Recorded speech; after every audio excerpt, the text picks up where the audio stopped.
Hello y bienvenidos al Club del Ketchupcito, un podcast sobre todo y nada relacionado al mundo creativo. Somos sus anfitriones Marco y Glo, y nos encanta hablar de muchos temas. Pueden esperar una que otra grosería, quotes de películas y canciones y todo lo que tenga que ver con las carreras que nuestros papás no querían que estudiemos. Empecemos. Hola, están escuchando el episodio 30 del Club del Ketchupcito. Hola, ¿qué tal? ¿Cómo están? ¿Cómo me les va? Muy buenos días, buenas tardes y muy buenas noches. ¿Quién les habla? Su amigo Marco, y me encuentro en compañía de mi querida compañera de podcast, Glo. ¿Qué tal, Glo? ¿Cómo vas? Hola, estoy muy bien y estoy muy emocionada porque es nuestro episodio 30 y justo para el episodio 30 tenemos como unos super invitados. Sí, tenemos que entrar súper bien con este checklist que hacemos de episodios. Estamos a mitad de segunda temporada y miren, quien siga el podcast ya habrá escuchado a estas personas porque las mencionamos como y cada episodio intermedio. Son una grande referencia para nosotros, profesores que conocimos en el máster que hicimos de la UPV, de diseño e ilustración. Y bueno, vamos de una con ellos porque es que Glo y yo estamos aquí flipando, como dicen acá en España. Sí, es como que decía antes que no quiero hablar de nada antes, solo quiero empezar a hablar con ellos. Así es. Así que bueno, con ustedes nos acompaña Miguel y Cristina. Hola. Hola. Hola, ¿cómo están? Muy bien, gracias por invitarnos, un placer estar aquí con vosotros. Gracias por venir, en verdad estamos como súper ilusionados porque aparte de que les queremos y admiramos mucho por su trabajo, como dijo Marco, hablamos de ustedes pasando un episodio, entonces nos emociona mucho que estén aquí. Sí, súper, o sea, de hecho entré ahí con toda la confianza. Es Miguel Giner y Cristina Durán.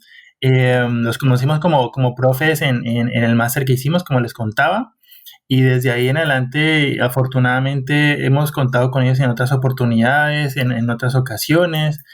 No solamente recibimos de ellos el conocimiento que nos dieron en clase, sino que en cuanto a cuestiones extra sobre la movida de trabajo aquí en España y todo el asunto, nos han ayudado un montón. Y han tenido un montón de trabajo con su estudio. O sea, tenemos aquí en el podcast nada más y nada menos que un par de premios nacionales de cómic. Háganme el favor. Es tan gran honor. Sí, o sea, si yo me pongo como a dar todo el currículum de ellos, sonará pues un par de rockstars, pero en persona son todo lo contrario, son un amor de personas, son súper sencillos y eso es como que de las cosas que más admiro de ellos. Nos vais a sonrojar. Sí. Bueno, esto solo es audio, así que pueden sonrojarse. Vale. Pero bueno, nada, Miguel y Cris, bienvenidos, ¿cómo están? Bien, muy bien. Sí. Aquí en el estudio, para variar. Sí, nuestra casa principal, ¿no? Sí, bueno, el estudio ahora un poco vacío porque tenemos un estudio de coworking, pero claro, con esto de la pandemia están todos teletrabajando y entonces está un poco apagadito el estudio porque estamos solos. Pero bueno, a ver si pueden volver pronto los compañeros. ¿Ha cambiado mucho la dinámica de trabajo ahí dentro del estudio? Sí, bueno, lo que ha cambiado es eso, que están todos teletrabajando y claro, nosotros estamos acostumbrados al buen ambiente del coworking, que significa pues eso, tomarte el cafetito con los compañeros y compañeras, pues charlar sobre diversos temas y tal. Y claro, ahora está todo muy silencioso, entonces la verdad es que lo echamos de menos, la verdad. Echamos de menos hablar del último capítulo de tal serie, exacto, de tal película, que es lo que más hablamos. Claro, es un ambiente buenísimo. Cuéntenos entonces, para quienes todavía no conocen un poquillo de ustedes, quiénes son, a qué se dedican y qué es esto de la grúa estudio de la que estamos hablando. Ostras, eso hay que remontarse a hace casi 30 años, casi 30 ¿no? años. Del 93. Sí. Una sinopsis, entonces, ya que Miguel es tan bueno con los guiones.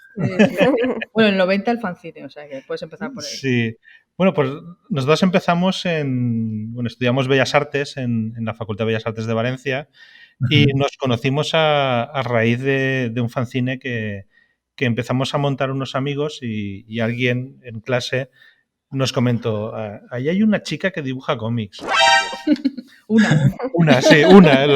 La única chica que dibuja cómics en toda la facultad. No, de la promoción en la facultad había más. Pero del curso sí que era la única.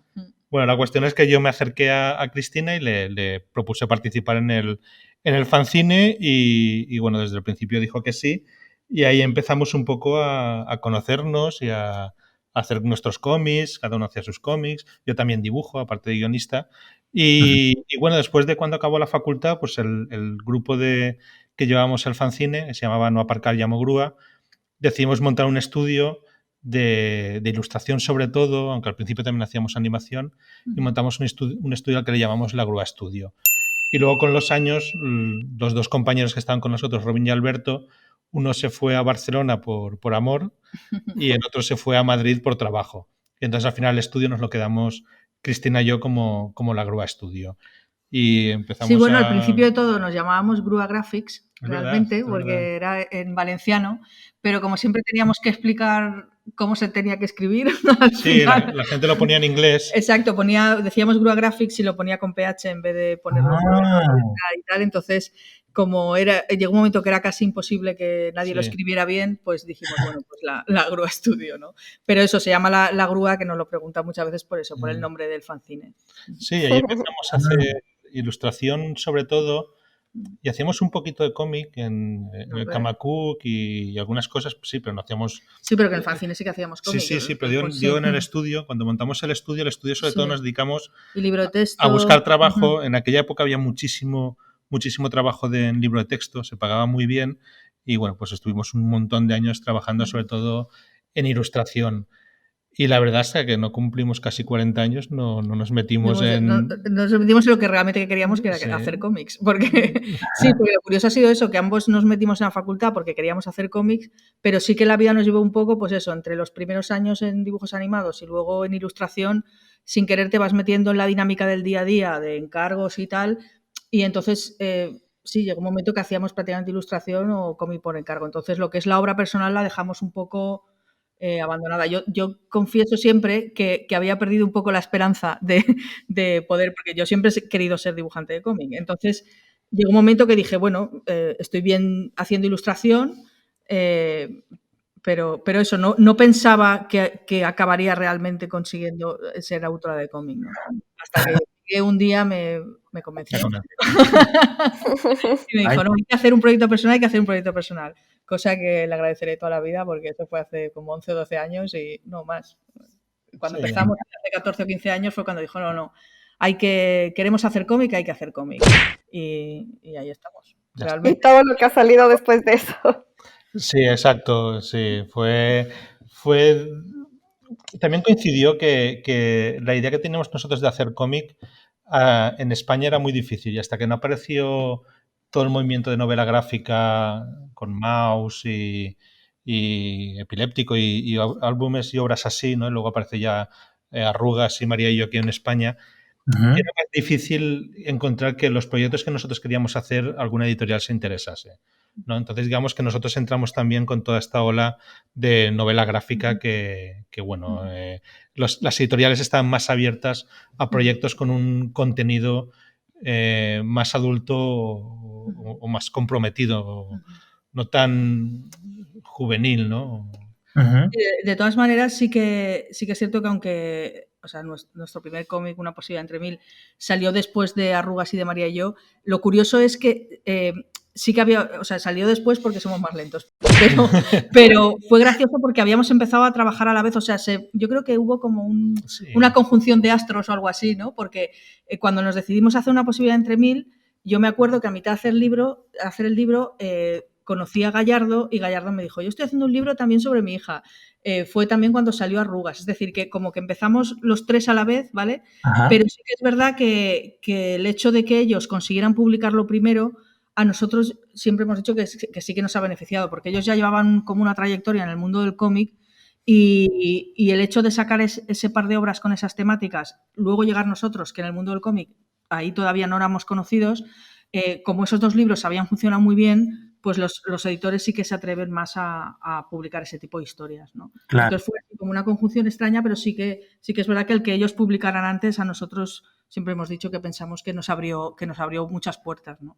Chévere. Sí, va abriendo camino también, ¿no? Uh-huh. Yo creo que se contagia un poco las ganas de armar proyectos cuando uno ve colegas que a la par de uno como que se atreven. Siempre hay uno que tiene que romper el hielo. Sí, exacto. Sí, Bueno, sí. y hay que mencionar, Arrugas del que hablan es el de Paco Roca, ¿verdad? Sí. Bueno, Uh-huh. yo no sabía, pensé que Arrugas de hecho había salido un poco después. No, Arrugas salió, eso, cuando estábamos a mitad de hacer una posibilidad, salió Arrugas. Sí, más o menos. Uh-huh. Sí, además es que una posibilidad tardamos 4 años. nos costó mucho de hacer porque el tema, bueno, ya lo sabéis, ¿no? Es sobre nuestra hija que tiene parálisis cerebral y cómo lo vivimos los padres desde el principio, ¿no? Uh-huh. Entonces, claro, era una historia que nos obligaba a recordar mucho, con mucho detalle, cosas que preferiríamos que no nos hubieran pasado, la verdad. Entonces, claro, meterte de lleno en unos recuerdos que casi quieres olvidar, pues te cuesta mucho de ponerte a escribir. Había veces que yo me acuerdo que me ponía a escribir y había días que según lo que tenía que escribir no lo podía escribir porque directamente rompía a llorar, ¿no? Y lo mismo le pasaba a Cristina, ¿no? Le pasaba el guión y me decía, mira, hoy no puedo dibujar esto. Lo dibujaré la semana que viene cuando mi cuerpo pueda aguantar ponerme a dibujar eso, ¿no? Entonces nos costó 3 o 4 años. Wow. Sí, pero sí que es verdad que fue como un punto de inflexión, ¿no? O sea, el hecho de todo lo que pasó con nuestra hija, que todo el mundo nos animaba a contarlo, ¿no? Decía, no, pero contarlo en cómic es lo vuestro y tal, ¿no? Entonces, el momento en el que Miguel tomó la decisión y consiguió convencerme a mí, que le costó bastante, pues, bueno, siempre lo decimos, ¿no? Que el nacimiento de Laia fue un antes y un después en nuestras vidas, pero luego la decisión de hacer el libro y de publicar el libro fue un antes y un después en nuestra vida profesional, ¿no? O sea, fue el punto de inflexión, o sea, el punto, lo que hemos comentado un poco antes, ¿no? El de dedicarnos principalmente a la ilustración, a que a partir de ahí ya ha sido al revés, ¿no? Ha sido principalmente cómic, ¿no? O sea que... Y a obra propia, ¿no? O sea, antes de este libro, ¿se dedicaron a hacer cosas como bajo pedido? Sí. Sí, de encargo principalmente. Sí. Bueno, yo hacía para una revista que se llama Kamakuk, de aquí de Valencia, hacía un par de páginas cada 2 meses, creo que salía, y que se me olvidaba que las tenía que hacer y luego me llamaba el editor y ¿tienes las páginas? Yo sí, Pero sí. No lo digas que te va a oír. Y las hacía en 2 o 3 días las tienes y las hacía corriendo en 2 o 3 días.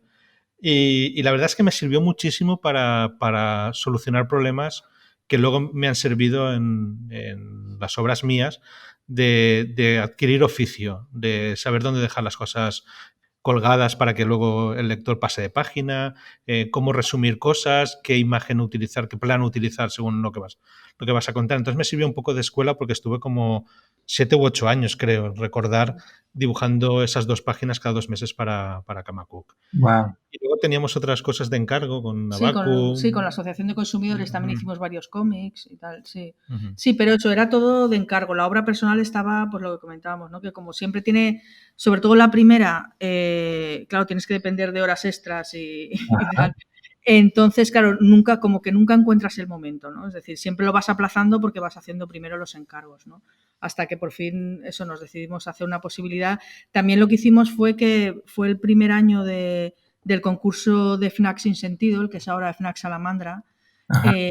Entonces, claro, al haber un concurso con unas fechas, eso sí que nos ayudó un poco, pues como para ponernos en marcha, ¿no? Decir, bueno, vamos a hacer las primeras páginas, vamos a hacer el dossier, vamos a plantear el proyecto y eso, teniendo una fecha fija, ¿no? Entonces, y una motivación. Y una motivación. Entonces, eso nos vino muy bien, entonces... nada, nos lanzamos, lo hicimos y no ganamos el concurso, pero bueno, fue estupendo igualmente porque se quedó como entre las finalistas y el editor de Sin Sentido, Jesús Moreno, se fijó en el proyecto Y recuerdo que un mes y medio después o algo así de que se fallara el concurso, que nosotros seguíamos haciendo el libro tranquilamente, pues diciendo, bueno, no hemos ganado, pero lo seguimos haciendo.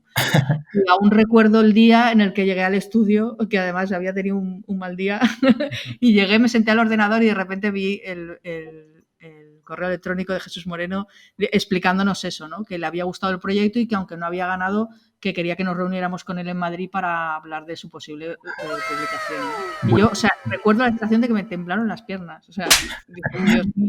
Claro. ¿Y saben qué pasó con la persona que ganó? Sí, claro, sí, Jorge González. Jorge González, argentino. Sí. Y nada, sí, Jorge, claro, ganó el premio, era Fuelle, ¿no? Con la obra Fuelle y nada, sí, el que gana el concurso lo publica, sí, y eso. Pero que vamos, que estuvo muy bien que el editor quisiera también publicar el nuestro, ¿no? Claro. Y bueno, y la verdad es que fue muy emocionante. Entonces yo fui a Madrid, me reuní y muy bien, todo muy bien. Y a partir de ahí... Y hasta hoy.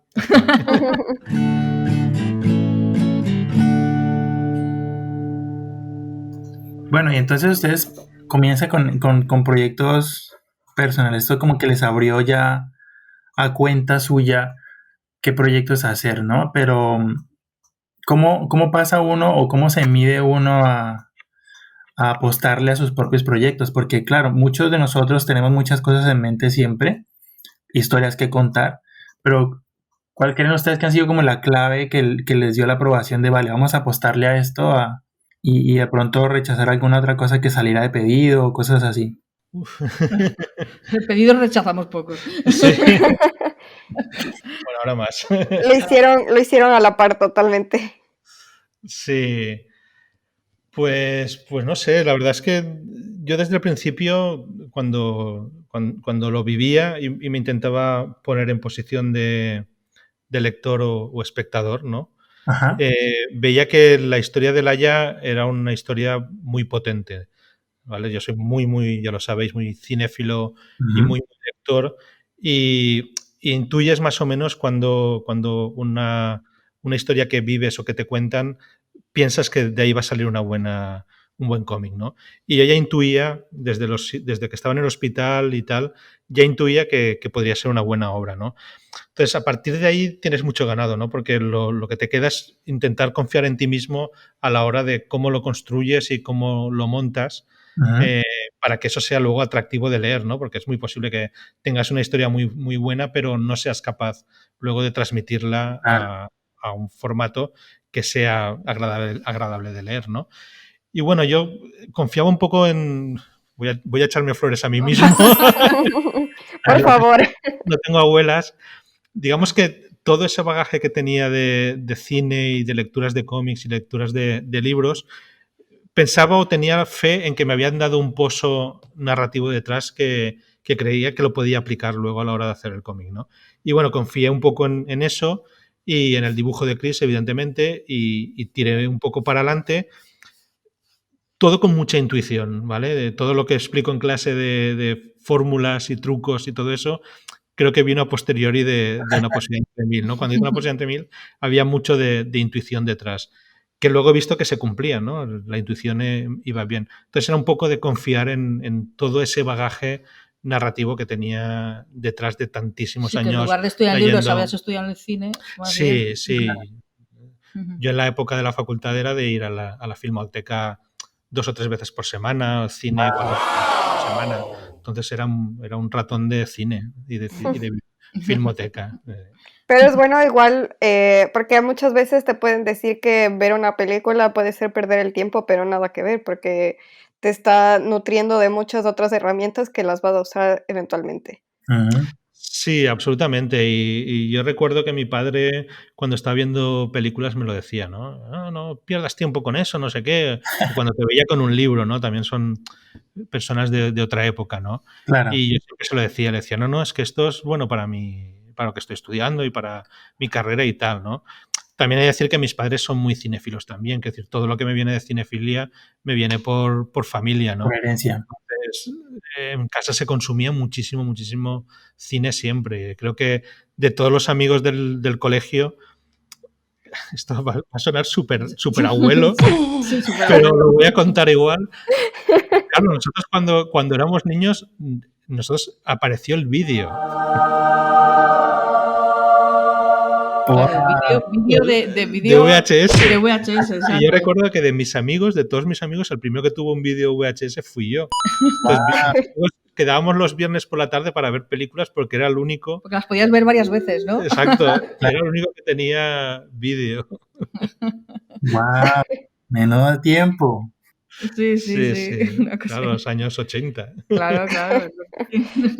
Sí, yo quería comentar respecto a lo de hacer obra personal y tal. Yo sí que es verdad que, bueno, cuando estábamos eso en la época de la facultad haciendo el fanzine, pues claro, hacíamos nuestras historias cortas y cada uno se hacía pues su guión, su dibujo y tal, ¿no? Ajá. Entonces, sí que es verdad que a mí me pasaba un poco que yo no me veía capaz, es decir, me veía más capaz de dibujar, pero a la hora de narrar una historia larga, es decir, historias cortas sí que me manejaba, ¿no? Ajá. Pero veía que yo sí que no tenía la suficiente formación a nivel de narrativa como para construir una historia larga, ¿no? Y que funcionara, ¿no? Entonces, pero claro, por otro lado también, cuando eres más joven quieres hacer las cosas tú, que eso es así, ¿no? Entonces era como que yo quiero ser autora, yo no sé qué tal. Entonces, claro, sí que es verdad que llegó un momento en que me di cuenta, dije, bueno, si Miguel Ángel controla más de narrativa y yo no controlo de narrativa, pues realmente igual hacer una combinación, es decir, que no hace falta que haga los cómics yo sola, es decir,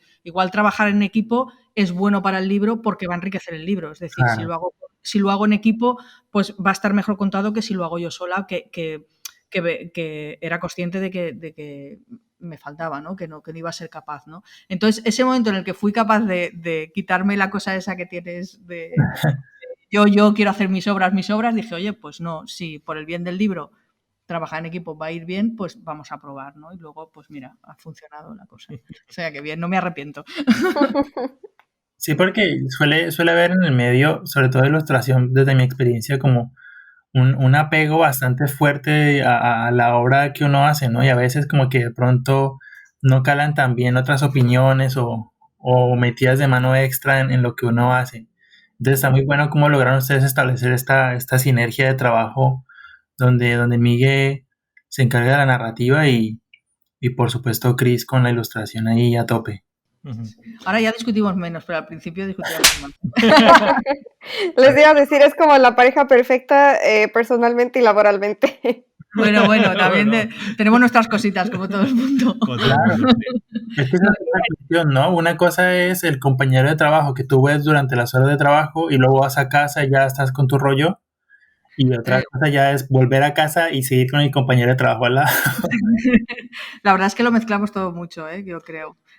Sí, Está todo muy mezclado. De hecho, cuando estamos en época de hacer un cómic personal nuestro, como nos obsesiona mucho a los dos, nuestra pobre hija Selam se harta un poco porque no hablamos de otra cosa en las comidas y en las cenas y tal. Entonces intentamos separarlo un poco para que la pobre no acabe harta. Sí, y luego hemos establecido como un protocolo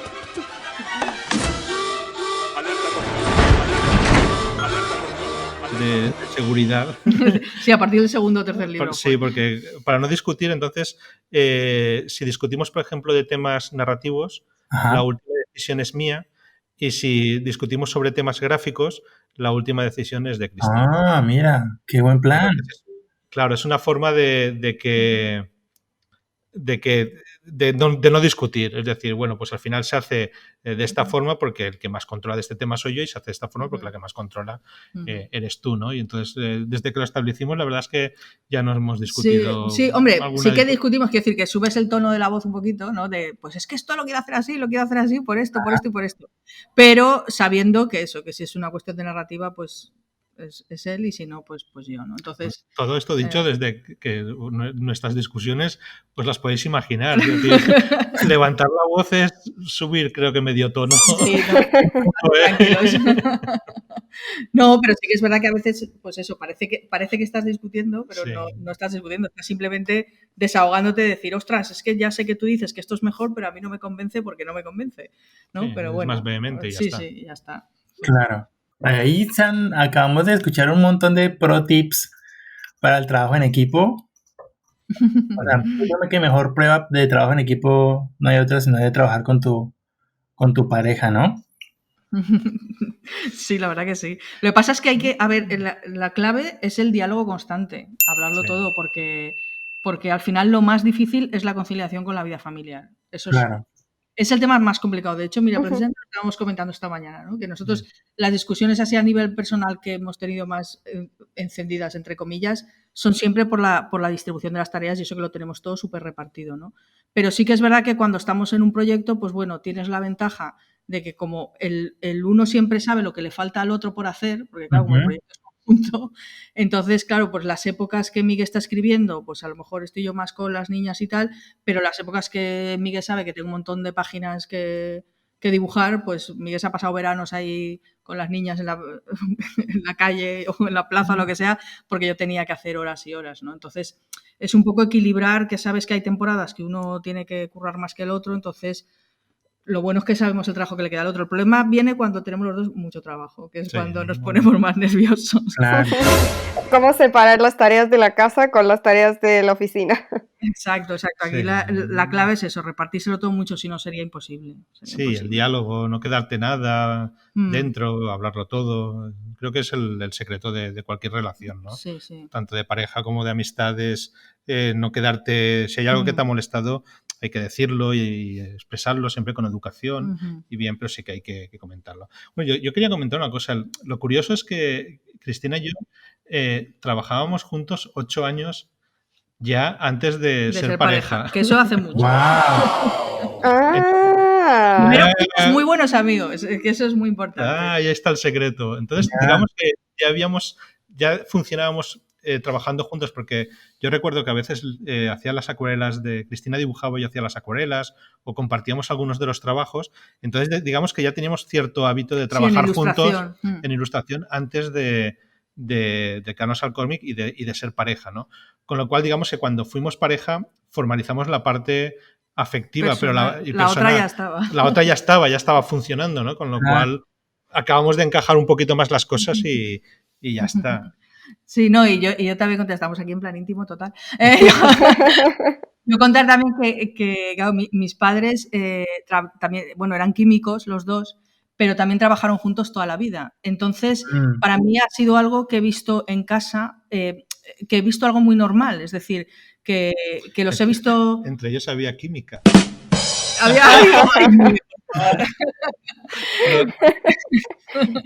Pues eso, entonces para mí era muy habitual, pues lo que he contado que nos pasaba a Miguel y a mí con nuestra hija, me pasaba a mí en mi casa, ¿no? Que mis padres cuando estaban, eran los dos además investigadores y tal, y les encantaba su trabajo también, entonces se ponían muchas veces a lo mejor en la comida o en la cena, ¿no? A hablar de cosas de trabajo y estaban entusiasmados y tal, ¿no? Entonces para mí era algo como muy natural, ¿no? Es decir, el trabajar con la persona con la que convives, ¿no? Porque la había vivido en mi casa. Claro. ¿Y cómo sales de padres químicos y científicos? Dedicarte completamente a algo diferente, a una carrera creativa. Pues mira, yo siempre digo que yo he tenido una fortuna increíble con mis padres, porque mis padres han sido siempre súper abiertos y súper tolerantes en ese sentido, porque siendo los dos científicos, pues eso, los dos químicos, luego mi hermana mayor hizo filosofía, la segunda biología, yo bellas artes y la pequeña periodismo. O sea, cada una cosa completamente distinta, ¿no? Pero siempre, como ellos tenían una profesión que les apasionaba, tuvieron muy claro desde el principio que uno tiene que hacer lo que le gusta. Entonces, nos han apoyado siempre a las 4, ¿no? Entonces, sí que es verdad que yo eso lo he agradecido siempre porque yo he querido dibujar desde pequeñita, o sea, desde que mi abuelo me compraba los tebeos los fines de semana, y ha sido siempre mi obsesión, los cómics, y me han apoyado siempre. Entonces, para mí, eso es muy importante porque sí que oigo de muchos compañeros y compañeras que no ha sido así. Incluso hoy en día hay muchos padres y madres que no lo consideran es una profesión, ¿no? Cuando en mi casa, ya te digo, apoyo 100%, ¿no? Entonces, eso, mis padres eran de mucha mente abierta, también viajaban muchísimo por trabajo, que eso también hace, y también apoyaron desde un principio, pues cuando yo pedí la Erasmus, que me fui a Londres, tal, no sé qué, quiero decir, siempre han apoyado que viajáramos, que conociéramos mundo, quiero decir que en ese sentido, vamos, mis padres, chapó. Y ahora otro dato viejuno. Cristina fue de la primera generación de Bellas Artes que se fue con la Erasmus. Eso, sí, exacto. ¡Wow! Sí, de Bellas Artes de Valencia, porque la Erasmus sí que existía unos años antes, pero es que además lo recuerdo perfectamente, un amigo mío, José María, que se movía mucho también, de repente me dijo, oye, que han salido unas becas que se llaman Erasmus y tal, y tal, y yo además me acuerdo que ni lo consulté con mis padres ni nada, me bajé a secretaría, lancé la inscripción, dije, pues yo me voy, ¿sabes? Y luego llegué a mi casa y dije, oye, que he pedido una beca que se llama Erasmus y tal. Muy bien. Mis padres, claro, enseguida me apoyaron, ¿no? Y entonces fue el último año de carrera, pues eso, estuve 6 meses en Londres, que ahí también tuve la fortuna que eso, como mis padres, eso, como habían viajado, se habían empeñado mucho en que estudiara inglés. Y o sea que yo me quejé durante mi adolescencia de ir a la academia de inglés después del cole, me quejé mucho, pero luego se lo agradecí porque gracias a que sí que tenía título de inglés, como eso iba por puntos o no sé qué, podías elegir el país. Claro. Entonces, gracias a tener nivel de inglés, pude elegir Londres en lugar de otras ciudades, ¿no? Y la verdad que estuvo muy bien. Pero sí, la primera generación de Bellas Artes, sí. Wow. Sí, es que yo sí pienso, bueno, nosotros no tenemos Erasmus que yo sepa, No. pero sí hay muchos programas de intercambio a través de la universidad. Y mucha gente lo hace porque sí siento que es algo muy importante como de tu experiencia de crecimiento humano, poder viajar y conocer gente de otra cultura y de, no sé, otras costumbres completamente diferentes, y te abre mucho los ojos y mucho las puertas a nuevas experiencias. Sí, yo creo que te abre la mente y yo creo que debería hacerlo todo el mundo, ¿no? Y es lo que tú dices, es más una cuestión de crecimiento personal, porque la única pega que tuve yo con mi Erasmus, pero porque eran los primeros años y eso, y todavía no lo tenían muy bien montado, era que claro, nosotros estábamos en Bellas Artes, entonces era compatible con la escuela de Fine Arts de allí, ¿vale? Pero allí tenían dividido Fine Arts por una parte y en otra parte había una facultad que era de ilustración, cómic y animación. Wow.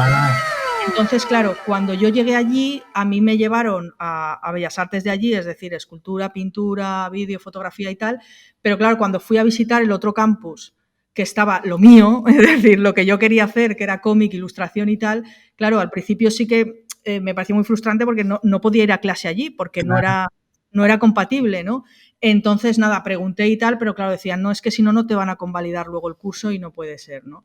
Entonces, claro, sí que me quedé un poco así porque podía haber aprendido muchísimo más, pero bueno, al final opté por lo que comentábamos, ¿no? Por la experiencia personal y lo que hice en la Facultad de Bellas Artes fue sobre todo, como a mí siempre me ha gustado también muchísimo la fotografía y el vídeo, entonces, y bueno, teníamos laboratorio aquí, revelábamos en blanco y negro y todo con las cubetas y tal, entonces me dediqué sobre todo a fotografía y también fue una experiencia, la verdad, bastante chula.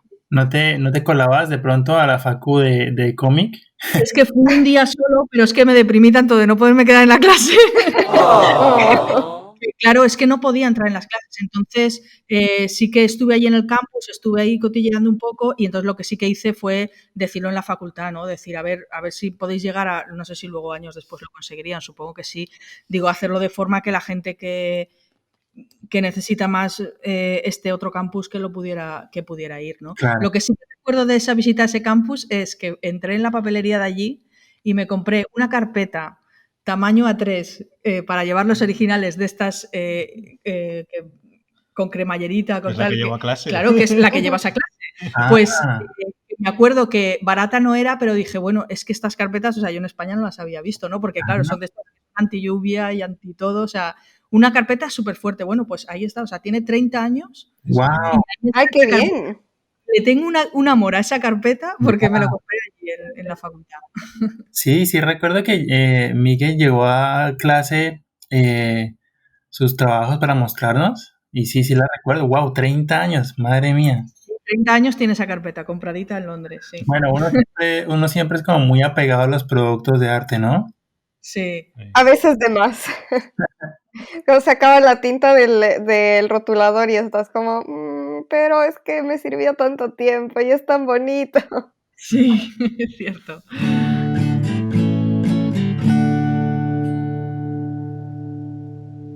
Y bueno, volviendo a añadir un poco a lo que contabas, Chris, de tu intercambio en Londres, también mi intercambio me convalidaron una de las clases de todas las que tuve que coger allá, pero a la final fue como, no me importa. Por último, entre comillas, pierdo un semestre, pero gano muchísimo más. Exacto. Entonces, la verdad no me importó que solo me convaliden una clase. Wow. Pues sí. Es que son grandes experiencias lo de ir a otro lugar. Y precisamente es como de las cosas que nos llevó a hacer este podcast también con Glob. Y era contar cómo iba el rollo de vivir la experiencia de estudiar afuera. Nosotros viniendo de Latinoamérica, Glob de Ecuador y yo de Colombia. Hoy en día sí que es muy común esto de que tengas la oportunidad de viajar y salir y encontrarte otra experiencia fuera del país. Pero claro, en tiempo atrás sería como muy complicado. Y, y sobre todo, si estamos hablando de cuestiones de arte, yo recuerdo que, bueno, vine aquí con mi dinero y mi familia me ayudó, pero buscar becas en cuestiones netamente de arte es mucho más difícil que, por ejemplo, otras ramas como ingenierías o cosas así. O sea, Ujú. creo que por lo menos en Colombia hay muy poca ayuda y muy poca apuesta por becar a chicos con cuestiones relacionadas al arte. Sí, eso es así. Y de hecho aquí, quiero decir, yo por ejemplo el Erasmus también pude irme también porque mi familia me ayudó, porque sí que la cantidad que daban para irte no era suficiente en absoluto. Quiero decir, que la beca era más que, pues eso, que todo el papeleo y que te convalidaban y te daban una pequeña cantidad, pero vamos, sí que pude irme porque mis padres me echaron una mano también. Y en aquella época la diferencia entre Inglaterra y España Sí. a nivel de dinero, de moneda, era muy Era más grande. mayor. Sí. Tengo una anécdota que contar al respecto de que no hay apoyo para las carreras artísticas, porque antes de venir acá yo estaba buscando entre algunos programas de máster y eso, y fui a una feria y estaba un stand de becas que da el gobierno. Entonces me acerqué y ahí el chico me dijo, ¿qué quieres estudiar o qué estudiaste? Y yo le dije diseño gráfico. Y me dice, no damos becas para esas carreras, solo damos becas para carreras relevantes en la sociedad. ¡Madre mía! ¿Cómo que no es relevante en la sociedad el diseño o la ilustración o el arte en general? Ay, Me pareció, me insultó tanto esa respuesta. Ya. Pues sí, la verdad Espero que en aquí algún punto de la vida lo cambien, pero qué fuerte. muy fuerte, muy Pues sí, fuerte. sí. Sí, yo de hecho es una cosa que he comentado, a veces lo he hablado con Marco, que los años, todos los años, al principio no tanto, pero a partir del tercer o cuarto año viene muchísima gente de Latinoamérica al máster. Y lo he hablado mucho con Marco. Normalmente cuando tengo 10, entre 5 o 12 alumnos que vienen de Latinoamérica, sé que va a ser un muy buen curso. Porque venís con muchísimas ganas de... Sé que os ha costado muchísimo, o bien porque te lo has pagado tú o te lo han pagado tus padres, Claro. o bien porque la beca que has conseguido te ha costado muchísimo de conseguir. Ujú. Y sé que venís con muchísimas ganas de aprender, ¿no? Entonces, tener una clase donde hay 10 o 12 alumnos con muchísimas ganas de aprender contaminan a los demás, ¿no? Positivamente. Contaminan positivamente a los demás, ¿no? Con las ganas, ¿no? Y siempre que tengo gente de Latinoamérica, siempre me funciona muy bien el curso. Y suelo siempre tener muy buena relación luego con casi todos, ¿no? Sí, Aquí un ejemplo. Aquí un ejemplo, exacto. claro. Lo hemos hablado antes incluso porque sí notamos eso, de que hay mucha diferencia entre estudiantes de aquí de España a los que venimos de Latinoamérica. Claro, los de España, muchos a veces incluso entran al máster ni bien acaban su carrera, ¿no? En cambio, los de Latinoamérica, claro, hay que trabajarle un poco más y por la misma razón también llegamos como un poco más untados del medio y sabemos como qué otras Sí. cosas aprovechar. Ujú. Y eso más la experiencia y la fiebre de, wow, estoy en España, estoy en Europa, yo creo que ayuda mucho a lo que tú quieres aprovechar. Sí, para los de aquí es una continuación, ¿no? Y los de Valencia ya, que siempre hay de todo, evidentemente, no puedo generalizar, pero los de Valencia es como la continuación de colegio, instituto, facultad, máster, todo seguido, ¿no? Ajá. Que también me pasa mucho con la gente que viene de otras provincias de Valencia, de País Vasco, o Sevilla, o Provincias fuera de Valencia. fuera de Valencia, perdona, sí, fuera de Valencia, que también vienen también con muchísimas ganas de aprender, ¿no? Un poco por lo mismo, ¿no? Porque les ha costado, se tienen que buscar un piso aquí donde convivir y donde buscarse la vida. Quiero decir, ahí hay muchas cosas que obligan a madurar bastante más rápido que pues los que continúan con la dinámica de instituto, facultad, máster. Sí, aunque bueno, hay que de todo. Y de todo, luego, evidentemente, sí, y de sí, todo. sí.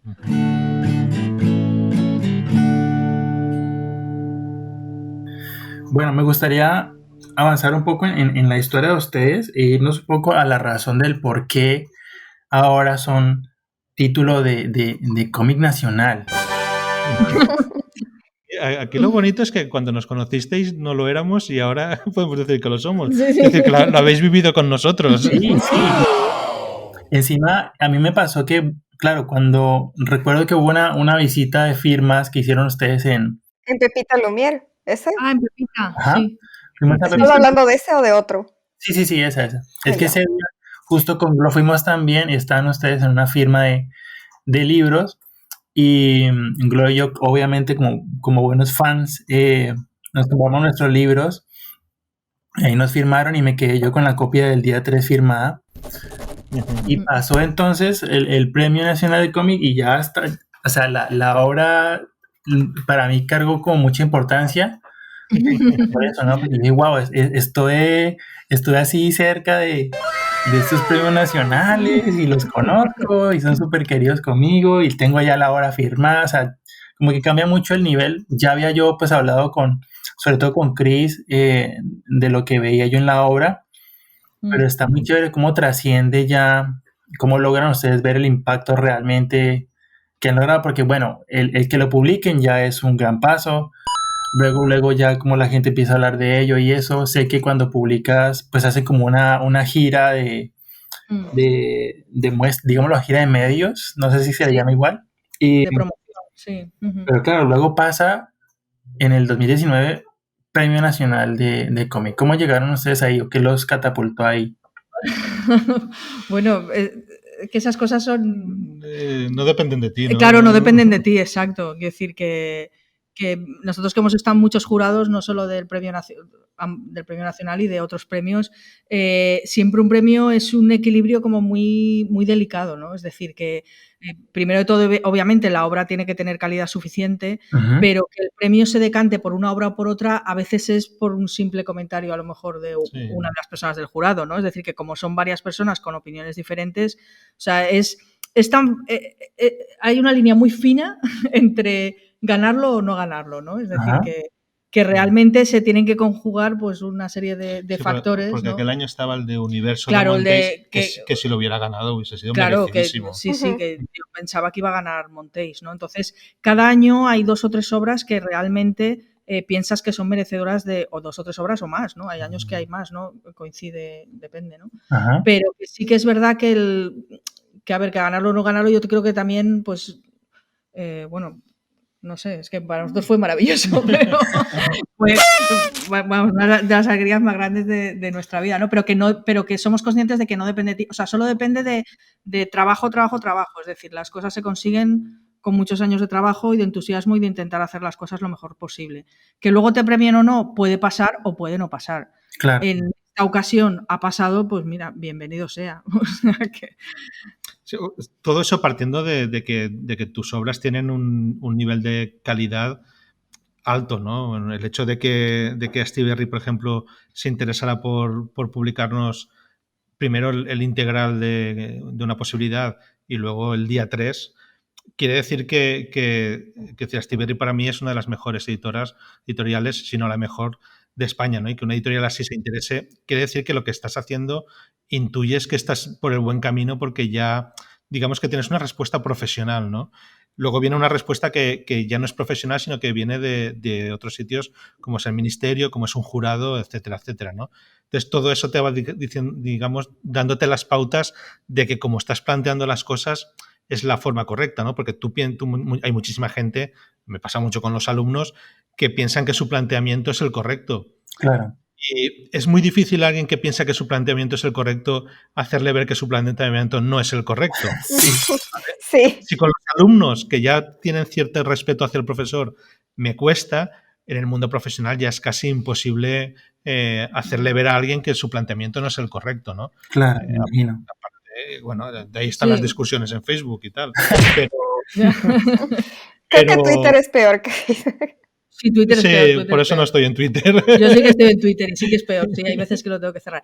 No, pero sí que es verdad que, claro, es un poco lo que dice Miguel, que tú siempre intentas hacer las cosas lo mejor posible. Lo que pasa es que sí que tienes que intentar no perder nunca de vista que tienes que seguir estudiando y aprendiendo. Es decir, el hecho de que hayas hecho unas obras que hayan funcionado o que hayan sido premiadas, lo que hace es ponerte un poco el listón más alto al siguiente trabajo. Es decir, tendrá también un poco como de pánico escénico de decir, bueno, ¿y ahora qué hago después de esto? ¿No? Es decir, que si esto ha funcionado tan bien, pues lo que tengo miedo es de fracasar en el siguiente, ¿no? Entonces, yo creo que al final la clave del trabajo es eso, hacerlo con honestidad, con pasión y sobre todo intentar siempre mejorarte a ti mismo. Es decir, nosotros yo en cada obra intento evolucionar, o sea, intento buscar cosas nuevas, es decir, ir hacia adelante, es decir, no quedarme estancada, ¿no? Entonces, eso, ningún planteamiento es el perfecto. Yo creo que el planteamiento perfecto es el trabajo y las ganas de hacerlo mejor. Sí, un punto de humildad para seguir Exacto.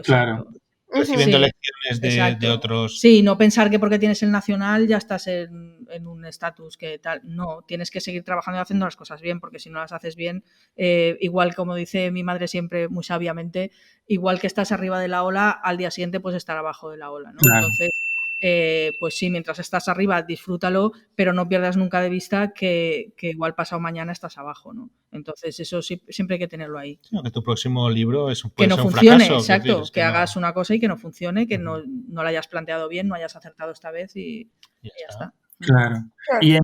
Y al trabajar en el día 3, el proceso, ¿qué tal estuvo? O sea, ¿fue similar al de una posibilidad? O, porque yo sé que, bueno, para quienes no sepan de la historia de este libro, también está narrando como un hecho trágico que se vivió aquí en Valencia, ¿verdad? Y, Sí. y bueno, ustedes hicieron, ¿cómo fue el método de trabajo ahí con esta historia también? O sea, ¿cómo decidieron contarla o qué los llevó a apostarle? Bueno, por una parte, bueno, la historia es la historia de un accidente de metro que hubo en Valencia en 2006 que provocó la muerte de 43 personas y 47 personas heridas. Y bueno, el problema es que la administración y los políticos en ese momento intentaron taparlo porque venía la visita del Papa.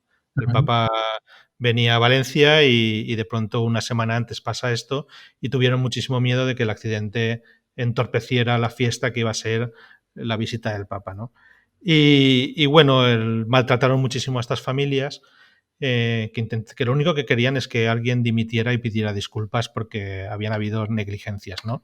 Pero bueno, hay una guerra entre los políticos y las familias que maltrataron muchísimo a las familias, ¿no? Entonces es una historia que la vivimos, porque claro, vivimos aquí en Valencia y ya percibimos que era una historia bastante dura. Nunca pensamos en adaptarla en cómic. Lo que pasa es que yo acudí a una presentación del libro de Laura Ballester, que es la periodista que siguió desde el día 1 hasta el día de hoy a las familias, estuvo con ellas, y en la presentación del libro, oyéndola hablar, vi que se podía adaptar, ¿no? Que podía salir una buena novela gráfica de ahí, ¿no? Y bueno, me compré el libro pensando en darle vueltas si la adaptaba, si no adaptaba, qué hacía, qué no hacía. Dije, bueno, leo 3 o 4 páginas y si veo que vale la pena. Y entonces me leí esas 3 o 4 páginas en la misma tienda, en la librería donde estaba la presentación y ya tomé la decisión, ¿no? Y cuando llegué a casa le dije, abrí la puerta y le dije a Chris, olvida todo lo que estamos haciendo porque el proyecto que vamos a hacer ahora es la adaptación de este libro. Y recuerdo que Chris me miró con cara de, tú estás loco, o sea, ¿cómo te vas a meter en tú sabes lo complejo? Me dije, tú sabes lo complejo que es eso y tal. Claro. Pero bueno, también como habían funcionado bien los otros libros y había cogido un poquito de confianza, pensé, voy a intentarlo, empiezo a escribirlo y si veo que me fluye, ¿no? Porque a veces te empiezas a escribir y notas que no fluye y hay que abandonar, ¿no? Pero empecé a escribir y veía que fluía bastante bien y que iba teniendo ideas buenas y tal, y entonces ya me embarqué. Y lo siguiente que hicimos fue hablar con la autora del libro, con Laura Ballester, la periodista, para decirle que íbamos a adaptar su libro. Que recuerdo que tuvo la misma mirada de Chris. Me miró y me dijo, tú estás loco. O sea, no sabes en qué te metes. No sabes en qué te estás metiendo. Pero bueno, la verdad es que hicimos una cosa muy bonita, que es regalarle una poesía entre 1000 y luego nos dijo, cuando leí Una posibilidad entre mil, vi que sí que podríais ser capaces de hacer un buen libro. Sí, porque lo que más le preocupaba a ella y a nosotros era sobre todo la relación con las víctimas. Es decir, que como Claro. estás hablando de una historia que no es la tuya, sino que es una vivencia de otras personas, claro, la premisa principal era el respeto hacia ellas y que ellas se vieran reflejadas en el libro, es decir, que el libro como suyo, ¿no? Entonces, claro, desde un principio, pues Laura nos las presentó, estuvimos trabajando con ellas, bueno, se estableció ahí una relación, de hecho ahora ya somos amigas del alma, ¿no? O sea, se ha quedado una relación muy bonita sobre todo con las hermanas Garrote, que son las que nos han ayudado, y realmente, pues claro, la premisa era esa, ¿no? Que sintieran el libro como suyo, ¿no? Como un resumen de toda su historia y tal, y así ha sido porque ha sido un trabajo conjunto. Pero en este caso, sí que, así como una posibilidad, claro, al ser una historia de los dos, sí que era como mucho más conjunto a nivel incluso de guión. Yo hice algunas de las páginas y tal. En este caso sí que, claro, el guión lo hizo Miguel y luego yo pues sí que le hice algunas propuestas y tal, pero claro, era un guión demasiado complejo porque tenía muchas aristas, muchas vertientes y sí que fue pues eso, para mí creo que es un trabajo de guión, vamos, súper sesudo y súper currado. Claro, y aquí yo lo que a mí me gusta rescatar es no solo la parte técnica de escribir y de investigar y de dibujar, sino la sensibilidad y la empatía que pudieron tener hacia las víctimas y que se transmite a través de todas las páginas del libro. Sí, eso al final también es un reflejo de cómo somos nosotros, ¿no? Bueno, ya nos conocéis, somos personas como muy empáticas, muy cercanas, ¿no? Intentamos que la gente que nos rodea viva lo mejor posible, ¿no? Un posicionamiento ahí un político de intentar que nuestro entorno sea lo mejor posible, ¿no? Y lo intentamos, ¿no? Y creo que ese posicionamiento vital que tenemos con respecto a la vida, creo que al final lo transmites sin querer en tu obra, ¿no? En la obra que hagas artística se refleja siempre tu forma de ser, ¿no? Al fin y al cabo, escribir y narrar es enseñarle al mundo cómo ves tú el mundo, ¿no? Entonces creo que nos refleja a nosotros. Sí, y también sí que es verdad que nos basamos mucho también en nuestra experiencia con una posibilidad, porque sí que es verdad que aunque este era un hecho muy diferente, es decir, nosotros no hemos perdido a nadie en un accidente, ¿no? Ni hemos tenido que hacer una lucha social como la que han hecho ellas, pero sí que tuvimos momentos en los que sí que hubo un momento en el que nuestra hija Laia nos dijeron que podía morir, ¿no? Entonces, esos momentos tan de shock emocional que ibas en tu vida y tal. Entonces yo sí que hubo muchas de las viñetas o muchas de las cosas que contamos en el libro que lo que hice es un poco recordar cómo me sentía yo en los momentos más duros para intentar ponerme en el lugar de las víctimas, ¿no? Entonces, aunque no es una situación igual, sí que tiene cosas en común, ¿no? Entonces sí que es verdad que nuestra experiencia personal con todo lo vivido con nuestra hija nos ayudó a plantear muchas de las escenas.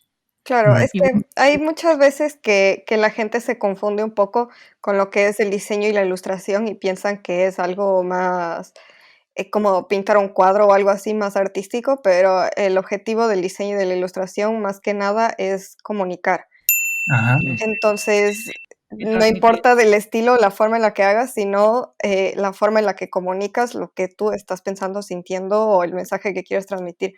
Y Exacto. sí, eso es lo importante que tenemos que diferenciar el rato de que hablamos de ilustración o de cómic o de diseño versus las artes plásticas como tal.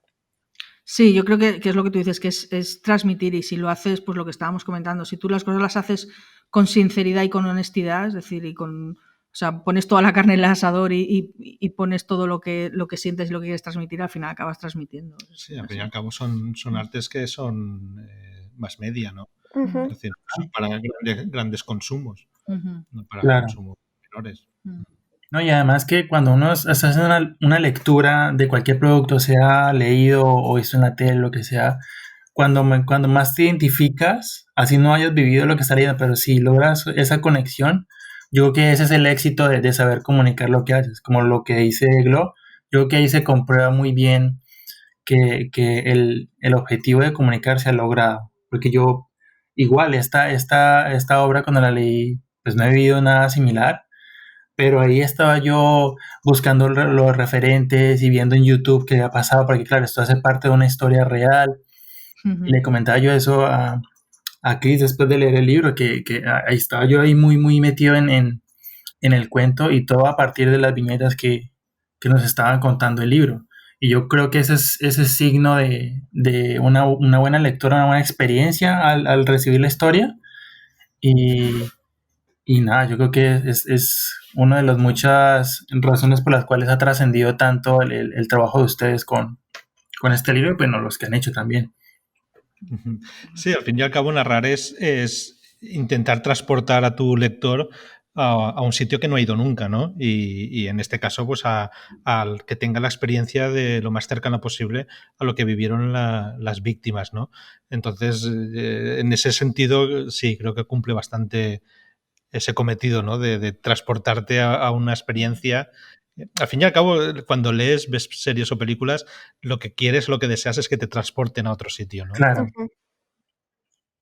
súper. Bueno, y entonces, antes de seguir con el final, ¿en qué proyectos andan hoy en día? Yo sé que Miguel acaba de lanzar un libro con otra ilustradora. Sí. ¿En qué anda hoy produciendo Miguel y Cristina en la Grúa Estudio? Bueno, el libro este que he hecho con Susana Martín es sobre un país de Centroamérica sin identificar, que bueno, es un poco habla de la situación de la pobreza y sobre todo de las mujeres en ese país, ¿no? Que no se dice cuál es, pero sí que se sabe cuál es. No lo digo porque todo el mundo luego, este es este, ¿no? Bueno, pues un Y futuro. sí, en un futuro así, 5 o 6 años hacia adelante, un poco rollo Black Mirror o Years and Years, ¿no?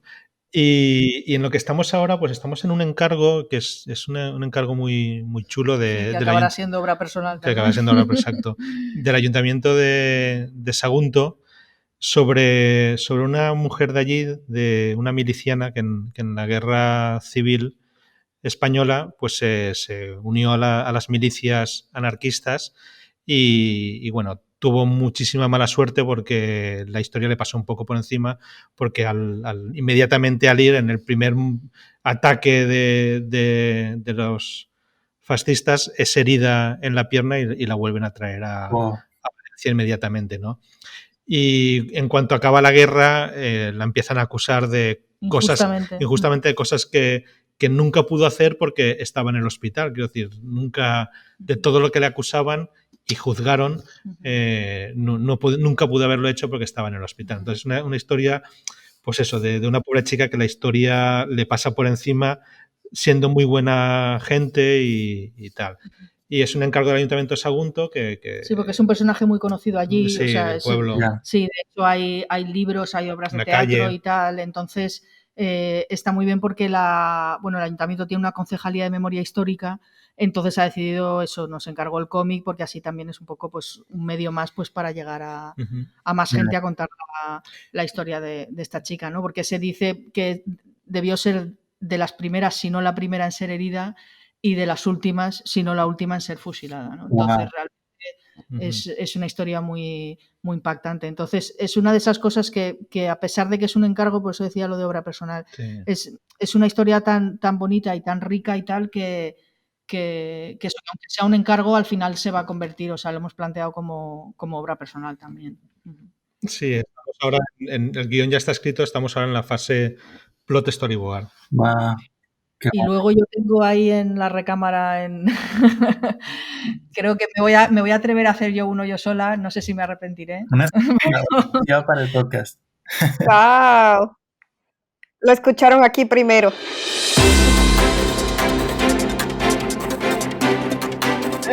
Sí. Bueno, obviamente, pues eso, como la medicina gráfica se ha metido en mi vida un poco demasiado, ¿no? Es decir, me está dando demasiados motivos para escribir sobre temas médicos. Entonces, claro, como pasé un cáncer el año pasado, pues sí que casi desde el principio, pues hice un cuaderno de apuntes y tal, porque bueno, cuando hicimos una posibilidad no lo hicimos en plan terapéutico, pero el sacarlo todo fuera y convertirlo en un cómic sí que se convirtió luego en un proceso resiliente terapéutico, ¿no? Entonces, el hecho de haber estado viviendo el cáncer pensando que a lo mejor luego lo iba a contar, a mí sí que me ayudaba, ¿no? O sea, me ayudaba un poco a pues a reflexionar, a apuntar cosas y tal, ¿no? Había días que no podía, pero otros días sí, ¿no?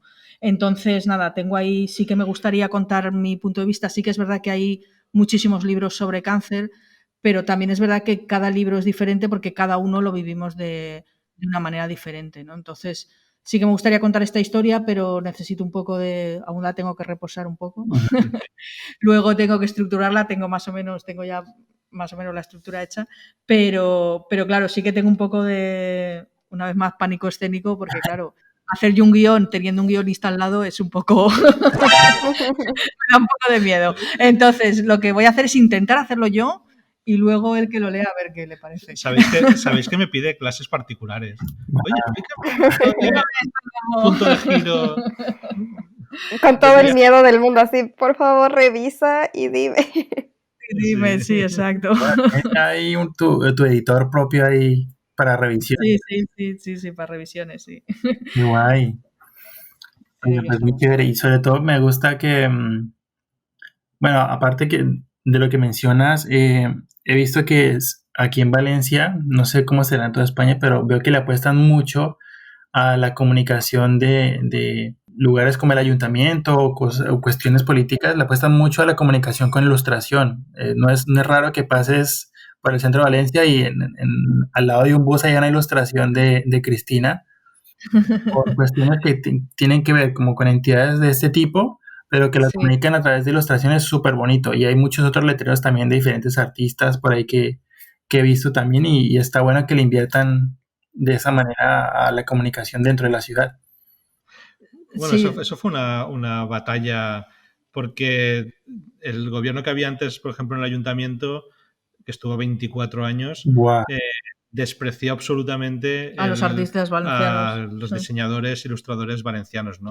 Y con la entrada del nuevo gobierno ha habido un cambio radical en ese aspecto y muy, muy de agradecer, ¿no? De que hayan buscado profesionales, de que se hayan hecho llamadas a proyecto para la imagen del Fallas, del cartel del 9 de octubre, etcétera, etcétera, ¿no? Entonces eso ha sido un cambio realmente que vosotros lo habéis vivido ya aquí dentro, pero que durante muchísimos años estuvimos peleando desde las asociaciones para que Ayuntamiento, Generalitat y Diputación tomaran en cuenta a la gente a la cantera valenciana. La gente de aquí. Sí, la verdad es que es muy bonito trabajar para las instituciones de aquí por lo que tú dices, porque realmente, o sea, claro, la ciudad está llena de ilustraciones y diseños de gente de aquí y a ti te permite trabajar y vivir de la ilustración y del cómic, pero eso encargado por las instituciones públicas, que es como tiene que ser, ¿no? Y luego cosas como eso, ¿no? Como la Asociación de Diseñadores que ha conseguido la capitalidad mundial del diseño y tal, que también ha tenido apoyo del Ayuntamiento y de la Generalitat, ¿no? Entonces yo creo que todos esos pasos son muy importantes para que realmente la profesión se valore y las instituciones sigan contando con nosotros, ¿no? A mí me emociona muchísimo, a mí por lo que decías de eso, me hace muchísima ilusión ir por Valencia y ver un cartel mío, o sea, es que me sigue haciendo una ilusión tremenda y voy haciendo fotos como una loca, ¿sabes? Y le pido a todo el mundo que me envíe fotos y tal, porque eso, he hecho ya muchas campañas, pero no me acabo de acostumbrar. Es decir, me sigue haciendo una ilusión tremenda, igual que los libros, que cuando publicamos un libro, cuando llega a la caja del libro, lo veo en una librería, es como la emoción máxima. Sí. Claro. Que a mí me pasaba más en el tema del diseño, porque en Quito me dedicaba bastante a packaging, y después llegaba al supermercado y veía el diseño que yo hice en un queso, por ejemplo, y era como, yo hice, es mío. Es muy emocionante. Sí, lo entiendo completamente. Me ha pasado, ahora que mencionaron que ustedes trabajan con la editorial Astiberri, por ejemplo, los de Astiberri también publicaron un cómic muy bonito hecho por una colombiana, Lorena Álvarez, que ustedes la conocen. Ay, sí, Lorena es amiga nuestra, muy amiga. Es muy amiga. Mencionado antes también aquí en el podcast. Sí, estuvimos en su casa en Colombia y ella estuvo aquí en casa también cuando vino para acá. Qué bonito. Pues fíjense, a mí, aunque el libro no lo hice yo, no está ilustrado por mí, saber que ver en las estanterías aquí en Valencia, en las librerías, algún producto de una colega colombiana, a mí me enorgullecía y me emocionaba muchísimo. Entonces entiendo cómo, claro, ya ver tu producto ya expuesto te emociona bastante. Me pasa también con el trabajo que tengo ahora, porque de repente veo que un influencer de aquí de España, que no conozco ninguno, pero me contaron, sale con uno de los disfraces que yo hice y yo quedé así como, ¡buah! Yo hice Qué guay. Qué chulo. que por cierto, he mencionado en episodios anteriores que logré ser fichado por esta empresa para trabajar gracias a la recomendación de un profesor del máster. Y el profesor resulta ser Miguel. Miguel y Cristina recomendaron mi trabajo y por eso estoy muy, muy agradecido con ustedes. No sabe, hombre, tienes mucho talento, o sea que te lo Sí, merecías. sí. Eso iba a decir yo, digo, si te recomendé fue porque veía que las posibilidades eran muy altas de que te lo dieran. Qué guay. Sí, Que uno no recomienda porque sí, sino porque hay detrás. Hay valor ahí. Hay valor detrás. fue muy gracioso porque los del trabajo me dijeron en la entrevista, me hablaban de un tal Carlos y decía, Sí. yo no conozco a ningún Carlos. Sí, porque Carlos es el que se lo dijo a Miguel, ¿no? Sí, Carlos me lo preguntó, me dijo, ¿conoces algún ilustrador que pueda hacer esto? Y yo enseguida, la verdad es que el primero que me vino a la cabeza fuiste tú, Marco. Dije, sí, tengo uno que puede hacer ese trabajo perfecto. Y entonces ya Carlos ya avisó de que ibas a ir y ya a partir de ahí hasta el día de hoy, ¿no? Claro, hasta el día de hoy. Y ahí me veías yo buscando al tal Carlos a ver quién era. Hasta que luego fuiste tú que me contó lo de la recomendación y dije, fue Miguel. Pero bueno, fue buenísimo. Y parte de eso, pues de la emoción de esto, de lo que se vive acá, viene también de parte de lo que he vivido con ustedes, que he tenido la fortuna de que haya trascendido más allá de las clases, el hablar con ustedes, el conocer de su trabajo, de su estudio, el aprovechar estos colegas que uno conoce en la vida, yo creo que es como de los tesoros más valiosos, ¿no? Porque muchas veces perdemos esas oportunidades por dejarlo en la clase nada más, en la cita, en el evento, ¿no? Sí. Y siempre he pensado como que el hacer amistad, esto de que la gente ya más organizada llama networking, pero yo lo digo yo lo entiendo como hacer amigos, es como lo más provechoso, ¿no? Que podemos hacer en el medio, en donde muchas otras personas como que se cierran un poco, tal vez por envidia, por tratar de cuidar su trabajo y no exponerse. Yo creo que es más aventajado quien logra hacer amistades y conexiones con otras personas y colegas. Y bueno, este episodio es fruto de eso también.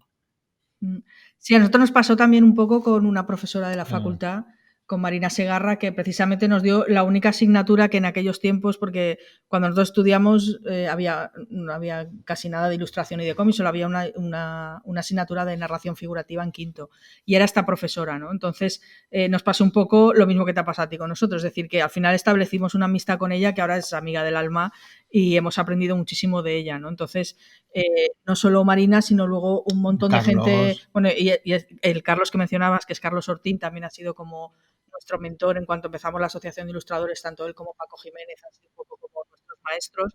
Entonces sí que es verdad que lo que dices tú, ¿no? Que el ser capaz de ver todo lo que te puede enseñar esa persona que tienes delante, pues tienes que aprovecharlo, ¿no? Y si encima se establece una relación personal, pues mejor todavía, ¿no? Y luego nos ha pasado también en salones de cómic y tal, que nos hemos encontrado con grandes, pues como Max, Horacio Altuna, es decir, gente a la que admirábamos muchísimo y de la que aprendes una barbaridad. Sí, ¿no? son amigos. Exacto. Sí, Ana Miralles. Es lo bonito, ¿no? Quiero decir, la relación. Las relaciones frías profesor-alumno o alumno-profesor, creo que en siglo XXI hay que abandonarlas ya del todo, ¿no? Yo creo que puedes, incluso gracias a las redes y toda la facilidad que tenemos ahora para comunicarnos, hay que intentar continuarlas y aprender entre generaciones, claro. Porque otra cosa que hemos aprendido también los últimos años también de muchos salones de cómic es que ahí me parece súper apasionante lo que están haciendo las nuevas generaciones, lo que hacéis las nuevas generaciones, ¿no? Es decir, un montón de autores y sobre todo autoras nuevas ahora y tal que están haciendo trabajos increíbles. Entonces creo que hay que saber mirar hacia atrás, es decir, hacia nuestros mayores y hacia los jóvenes, porque los jóvenes están haciendo cosas súper fantásticas. Claro. Muchísimo solo de las clases, aprendo muchísimo de de ellos, ¿no? Porque a veces, y de ellas, porque a veces me traen soluciones que digo, ostras, qué solución más buena, la aplicaré en mi siguiente cómic. Bueno, pues la verdad que el nivel es alto, Sí. sí. Claro, y te das una pasada por Instagram y ya te encuentras un montón de gente nueva que no habías visto antes. Pues sí. Sí, pero sí que es verdad lo que dice Cristina, ¿eh? El único pero que le pongo a las nuevas generaciones es que la información viene en horizontal, es decir, de lo que tienes alrededor, ¿no? En nuestras generaciones las informaciones venían en vertical, es decir, tú ibas hacia atrás para ver lo que se había hecho para intentar... Tampoco porque no podías acceder a otra cosa, con lo único que podías acceder es lo que ya estaba publicado, ¿no? Porque no había manera de acceder a otra cosa, ¿no? Entonces yo creo que los dos puntos, el punto intermedio está bien entre las dos cosas, es decir, en la horizontalidad de las redes que te ofrecen las redes y en la verticalidad de intentar ir un poco hacia lo que se ha hecho antes, ¿no? Creo que el equilibrio está entre jugar entre esos dos puntos, ¿no? Que sí que me ha pasado mucho con alumnos y alumnas o compañeros y compañeras de oficio que las referencias de la gente menor de 30 años se quedaban solo en lo de que les rodeaba, ¿no? Igual no conocían, me ha pasado en clase, ¿no? No saber quién es Billy Wilder, no saber quién es John Huston, quiero decir, este tipo de cosas que dices, si quieres hacer narrativa, no puedes no saber quién es Billy Wilder, no saber quién es Julio Cortázar, no puedes vivir sin eso. Claro. O García sí, Márquez, pero- ¿no? Por decir un colombiano. Oiga, pues se ha pasado volando el tiempo. Sí, llevamos aquí... Así Sí, parece que, que no, pero... ¿qué tal si nos vamos ya a la parte reflexiva del episodio y nos vamos con el ketchup tip de la semana? ¿Vale? Sí.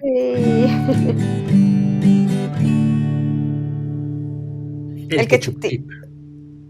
Chris y Miguel, por favor, háganos los honores y déjenos un ketchup tip para este episodio. Como invitados tienen el honor de decirlo primero.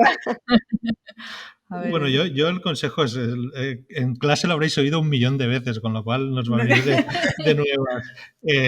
Yo el consejo es leer mucho, consumir mucho cine, consumir muchas series, mucho cómic Ujú. y sobre todo todo el conocimiento de lo que nos rodea está en los libros. Es decir, que no hay que irse muy lejos para descubrirlo. Entonces yo pienso que hay que leer e informarse muchísimo por medio de la lectura, ¿no? Porque digamos que ya sé que por medio de la visión lo tenéis, entonces hay que apostar un poco por leer más. Bueno, yo diría, a ver, no sé, que si realmente quieres trabajar algo y algo te apasiona, o sea, que luches por ello, ¿no? Es decir, que no oigas a esta gente que dice, ay, eso no es una profesión o eso no sirve para nada, O eso no lo vas a conseguir. o eso no lo vas a conseguir, quiero decir, obviamente hay veces que lo consigues y hay veces que no, pero por lo menos intentarlo, es decir, puedes llegar o no llegar, pero intentarlo hay que intentarlo, ¿no? Claro. La riqueza del camino. Qué bonito. Ay, qué bonito, eso te ha quedado. Pero quiero decirte que yo eso nada, acabo con una anécdota muy rápida. Hace poco encontré un diario mío de adolescente de estos que te da vergüenza leer, Wow. pero me gustó porque eso, yo siempre había, como he dicho, había querido ser siempre dibujante de cómics, pero encontré un texto mío de cuando tenía 15 años que decía, ponía, espero leer esto cuando sea mayor y ser una profesional del cómic. Wow. Y entonces me gustó porque dije, ostras, realmente el recuerdo que tenía era cierto, es decir, yo quería esto, pero me gustó la palabra profesional. Es decir, que siempre desde muy jovencita tuve muy claro que vale, que es algo artístico y tal, pero que es una profesión y es una profesión tan válida como cualquier otra, ¿no? Entonces, que a pesar de que nos digan a veces que esto no es una carrera de verdad o como te dijeron a ti con lo del diseño, que no es relevante en la sociedad. Exacto, no es así, es una profesión como cualquier otra, tan válida y fantástica, ¿no? Total. Gracias. Ya, A veces necesitamos un poco ese empujoncito así de, estás del camino correcto. De valorar lo que hacemos, sí. Total. Glo, cuéntanos, ¿con qué consejo nos dejas en este episodio? A ver, tengo dos. El primero es muy obvio que sigan el trabajo de Miguel y Chris porque es muy bueno, es muy bonito, muy sensible como hemos hablado y muy profesional y reflexivo. Está bien dicho la palabra reflexivo. creo que sí. Bueno, te hace reflexionar sobre el tema del que están hablando. Y el segundo es que nos abramos a compartir siempre nuestras ideas y lo que tenemos pensado y lo que queremos hacer, porque por ahí puede salir alguien que también está pensando lo mismo que tú y se hace una alianza estratégica. Total. Que más o menos así nació este podcast, como Marco y yo teníamos los dos la idea más o menos de hablar o compartir lo que es estar en una carrera creativa y fue como, ¿por qué no hacemos esto? Y es solo por compartir y colaborar con nuestras ideas, no seamos celosos, no seamos como muy posesivos con nuestro conocimiento y nuestras ideas, porque algo mejor puede salir cuando compartimos. Total. Sí, de hecho hay una máxima que yo leí cuando me preparé para ser profesor, que había una máxima que no sé de quién es y la leí, pero me gustó muchísimo, que decía que intenta enseñar absolutamente todo lo que sabes, ¿vale? Porque eso te obligará a seguir estudiando para seguir enseñando más al año siguiente, ¿no? Total. Aprendiendo más para enseñar más al año siguiente. Y yo me lo tomé como una máxima de profesor, ¿no? De intentar enseñar lo máximo posible a mis alumnos y alumnas. Total, wow. Sí, es verdad. Uf, qué buena terapia esta. Bien, pues yo, por último, y para reforzar lo que hemos hablado en este episodio, que creo que lo más valioso que rescato de hablar con Chris y con Miguel es el trabajo en equipo y lo valioso que sacas de ello, ¿no? Y recuerdo una frase que me enseñó mi hermano mayor, Carlos. Él me dijo, un amigo es un tesoro. Y eso lo he tenido siempre en mente, porque las personas que conoces, a donde sea que vayas, siempre van a tener algo que enseñarte, algo que entregarte, algo que compartir contigo. Y eso mismo, como se los he contado en este episodio, me ha pasado con Glo al formar este podcast, que anteriormente teníamos una gran amistad, y con Miguel y con Chris, después de conocer del máster, y todo lo que yo he vivido desde que llegué aquí ha sido una gran experiencia en donde he conocido un montón de gente que me ha dado muchas cosas, no solamente hablando de cuestiones materiales, sino de conocimiento, de vivencias, de propósitos. Se te contagia muchas cosas buenas, no hablemos de otro tipo de contagios. Ha sido muy bueno. Y de eso yo vivo siempre muy agradecido. Así que reforzando lo que Miguel, Chris y Glo nos han dicho, los invito yo a estar muy, muy abiertos a qué cosas puedes aprender de tu entorno, de las personas que te rodean, porque cada quien tiene muchas cosas que enseñarte. Así como cuando estás dando clases y aprendes de tus alumnos como Miguel, también puedes encontrarte en cualquier persona una muy bonita influencia, muy bonito recuerdo y sobre todo muchas ganas de seguir aprendiendo. Y ya creo que con eso podemos cerrar este muy bonito episodio que Glo y yo nos emocionaba mucho, nos hacía mucha ilusión, como se dice acá. Miguel y Chris, muchísimas gracias por acompañarnos. Ustedes siempre tienen un horario súper lleno de cosas y que nos hayan abierto un espacio para hablar con nosotros. En verdad que lo apreciamos muchísimo. Hombre, por supuesto. Sí, muchas gracias. Siempre decimos que sí, nada, un placer estar con vosotros. Y bueno, pues nada, ¿quieren dejarnos algo de cómo encontrarlos en las redes? ¿Cómo lo podemos ver en Instagram o en alguna página? Sí, bueno, yo tengo en Instagram y en Twitter soy Chris Durán Lagrúa. Y yo, Miguel Ángel Ginerbou. M.A. Ginerbou eres M.A. en Ginerbou en Instagram. Instagram y Miguel Ángel Ginerbou en Facebook. Sí, en Facebook Cristina. En Twitter no me busquéis. Yo en Twitter sí que estoy. Y luego la web es lagruaestudio.com. Súper. Ahí ven todos nuestros trabajos. Aún faltan los últimos por colgar porque, claro, no da tiempo a todo, pero bueno, más o menos ahí se ven bastantes de nuestros trabajos. Vale, pues nada, en las notas de este episodio también encontrarán los links para que lo sigan, para que conozcan su trabajo si no lo han hecho. Glo, cuéntanos cómo te encontramos a ti en redes. A ver, pueden ver un poco de mi trabajo en mi página web, glovallejo.com, y en mi Instagram, glo.designs.things. Y eso. A ti, Marco, cuéntanos. A mí me pueden encontrar en todas las redes como @marcofer. Solamente tienen que cambiar la letra A por una X y ahí pueden ver todo mi trabajo en Instagram, Facebook, Behance y demás cosas. Estoy por todas partes. También recuerden que nos pueden escribir. En Facebook nuestra fanpage se llama El Club del Ketchupcito. En Instagram estamos como @ketchupcitoclub. Y pueden escuchar este y los demás episodios en las plataformas de streaming como Spotify, Apple Podcasts, Google Podcasts, YouTube también. Y a todos ustedes muchísimas gracias por escucharnos y nos vemos en el próximo episodio de Club del Ketchupcito. Chao, chao. Bye. Chao. Chao, adiós.